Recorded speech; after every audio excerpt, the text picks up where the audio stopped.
All right, friends. So now that we've read, let's review the skill that we're going to work on today. Today, we're talking about main idea. So we're going to focus on main idea, but usually when we talk about it, we talk about the whole story, right? What is the whole story about? Today, we're going to focus on a part of the story. So a portion of the story is what we're going to find the main idea from. So we're going to focus on specific pages. So good readers identify the main idea. The main idea is what the text is mostly about. So when we think about the main idea, we have to think about clues. We got to ask ourselves, what is the text mostly about? We need to look at the titles and the headings. We need to look at the pictures.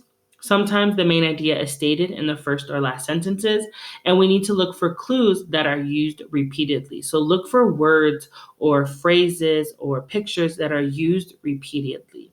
And one way that we can do that is we think about the who, does what, and why.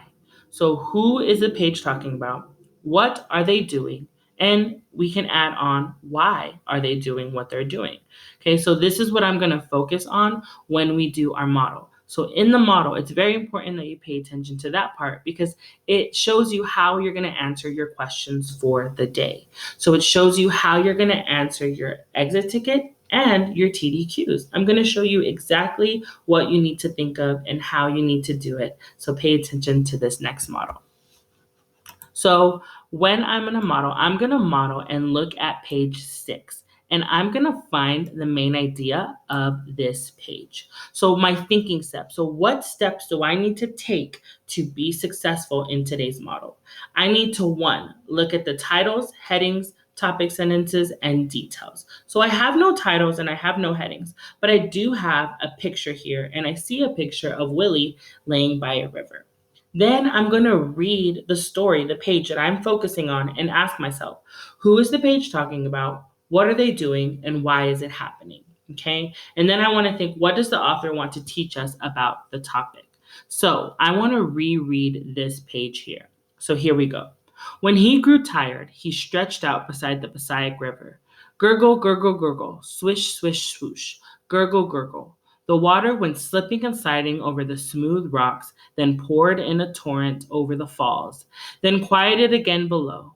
The river's music both excited and soothed Willie. Sometimes, as he listened to its perfect tune, he fell asleep. So I want to think to myself, what is happening on this page? Who is this page talking about? And this page is talking about Willie.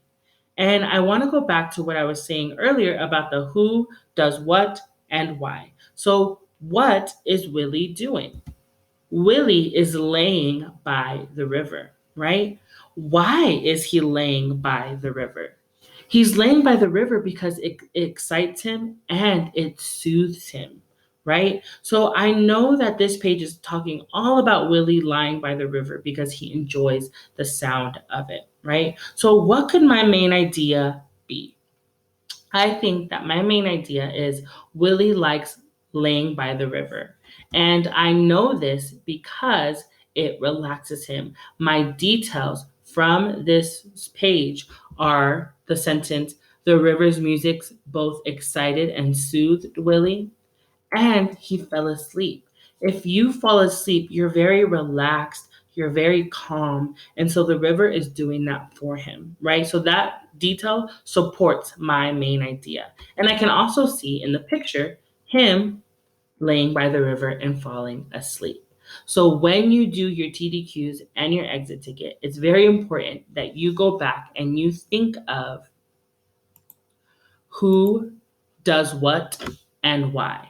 I want you to say that out loud with me together. Ready? Go. Who does what and why? One more time. Who does what and why? So think of that as you're thinking of your main idea for your TDQs. I will see you in the next section.